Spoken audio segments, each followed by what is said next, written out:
Magandang araw mga kaibigan. Gusto kong magbigay ng reaksyon sa isang pahayag ng political scientist na si Mr. Ronald Llamas. Sabi niya, "Don't be surprised, huwag kayong magugulat. Isang araw magiging political opposition si Senator Amy Marcos." According to this political analyst, very fluid, very dynamic, walang kasiguruhan, walang daling magbago ang sitwasyon sa politika ngayon. Kaya nakikita ng political analyst na ito,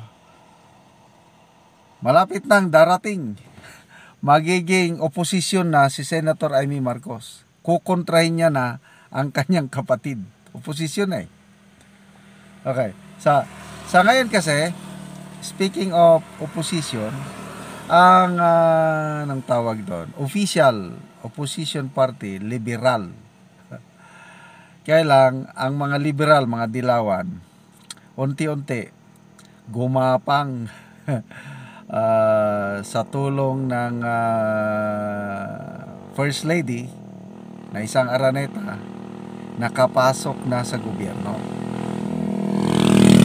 So, nawawalan na ng saysay ang Liberal Party as an opposition party.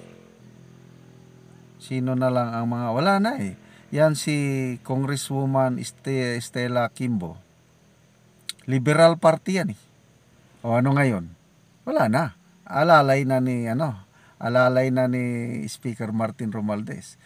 Kasi ganyan yan eh, kung sino yung ruling party, karamihan pumupunta doon. Kakaunti ang naiwang oposisyon. Senator Hontiveros, wala na rin. Nung una, bilib pa ako sa kanya.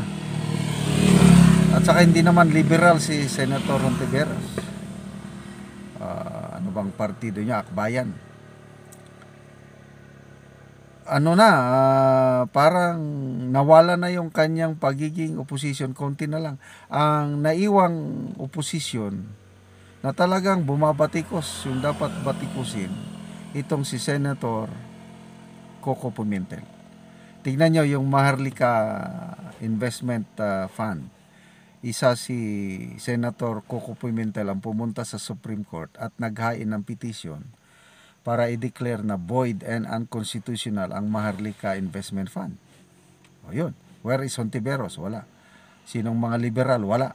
Kaya nga, wala na po. Ang opposition party, yung liberal, wala na. So, sinong mga bagong opposition? Ang nakikita ko ng bagong opposition, ito na si former President Rodrigo Roa Duterte. Then, later on, yung kanyang PDP laban magiging opposition party na rin by 2025. Sa tingin ko lang ngayon may mga PDP laban members na opportunist. Ayun, medyo pumapapil na, pumupunta na sa PBBM group. Kaya lang may mga diehard din na magpapaiwan kay Tatay Digong. So, ang bagong opposition by 2025, hindi na Liberal Party kundi PDP laban. Okay. Ang hinihintay na lang itong ang deciding factor, lalo na itong si Senator Amy Marcos, kailan siya magsasalita. Kasi yung latest vlog, isa sa mga vlogs ni Fair Lady Maharlika, sinabi niya na didepensahan daw ni Senator Amy Marcos si VP Sara sa ginagawa at gagawin pang paninira ng PBBM admin. Ano yung paninira? Yun na nga, yung una, yung tinanggalan siya ng confidential funds, sinisira siya through iba't ibang pamamaraan. And then ito na, i-ostracize. Hindi na pinapansin si VP Sara sa mga government functions. So, according to Miss Marrica, alam ito ni Senator Amy at magsasalita, didipinsahan si BP Sara. Ang hinintay na lang, ang go signal. Itong, siguro, few weeks from now, i-final deliberation na, mag-plenary na ang Senado pag resume ng Congress, session. So, botohan na sa Senado kung tuluyan na bang tatanggalan ng confidential funds si BP Sara. Na sa tingin ko is yes, tuluyan na yan. Made na yan. So kung aprobado na sa Senado na mawalan ng confidential funds si BP Sara, wala na yan. Pagdating sa bicameral conference, kasi mag-uusap na ang House and Senate, nakita ko, wala na. Tuluyan ng matanggal kasi ang kumukontra lang sa Senado, ang nag-iingay si Senator Pimentel ay ang sina Bato, wala naman. Senator Go, wala. I don't know wala silang ingay. So yan ang hinihintay, go signal. Once na approve na sa bicameral conference na tanggalan na ng confidential fund si BP Sara, that's the time na lalabas na ang tunay na oposisyon. At sino yung isang tunay na oposisyon na magsasalita in defense of BP Sara at kukontrahin na ang administrasyong ito? Isa na yan, nakikita ko si Senator Amy Marcos. Okay?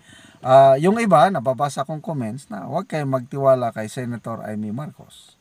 Blood is thicker than water. Correct. Kaya lang, meron ding comments na nagsasabi, water is clearer than blood. Kasi ako, personally, kahit kapatid ko, kung mali ang ginagawa, ay babatikusin ko. Talagang kukontrahin ko. Kung nasaan ang tama, doon ako. At to me, opinion ko lang ito. Yan ang nakikita ko kay Senator Amy Marcos. Okay? Kasi may puting ahas ako May malapit sa Marcos family, nagre-report sa akin na galit daw si Senator Amy sa pinaggagawa nitong PBBM admin, lalo na yung pakikialam ng nakikialam. Alam niyo na kung sino yung nakikialam, galit daw si Senator Amy. So ang tingin ko kasi kay Senator Amy, nagpipigil lang kaya lang pinakita niya yung yung kaibigan niyang mga farmers association nagrally sa panawagan na tanggalin na si Secretary Jokno at Secretary Balisacan. Sumama si Senator Amy sa rally. These are small things na nakikita ko na tunay ang pakikipagkaibigan ni Senator Amy. Nagrally. Tapos, yung plano na magdala ng mga Afghan nationals dito sa ating bansa, na ito ang dahilan pala kung bakit na nagalit o nagtampo, nawalan na ng amor si PBBM kay BP Sara, kasi ang isang tumutol against sa pagdala ng Afghan nationals sa bansa, si BP Sara in her capacity as DepEd Secretary. Kasi delikado ang seguridad ng mga bata. Si Senator Amy ang nagpaputok niyan Siya ang nakaalam, siya ang nagtawag ng Senate hearing na imbestigahan. Bakit dadali yan? Bakit ganito? Yun, nalaman natin ang katotohanan. Ngayon, hindi na matutuloy. Tahimik na So, all these things, nakikita ko itong si Senator Amy matalino at may malasakit, katulad ng kanyang amahan at inahan. Itong ating presidente, wala, may ibang nag-i-influence sa kanya eh. There is a power, very is irresistible power, strong power behind the president na hindi niya makaya. Eh, yun ang diferensya sa presidente natin. Eh, alam yan ni Senator Amy na may ibang nagdidikta sa presidente. Eh, bakit siya tatahimik na lang? Kaya darating ang panahon, puputok na mapuno ang salop ni Senator Amy, magsasalita siya, magiging oposisyon siya sa kanyang kapatid at ang susuportahan niya ang kanyang friend na si Bibi Inday Sara.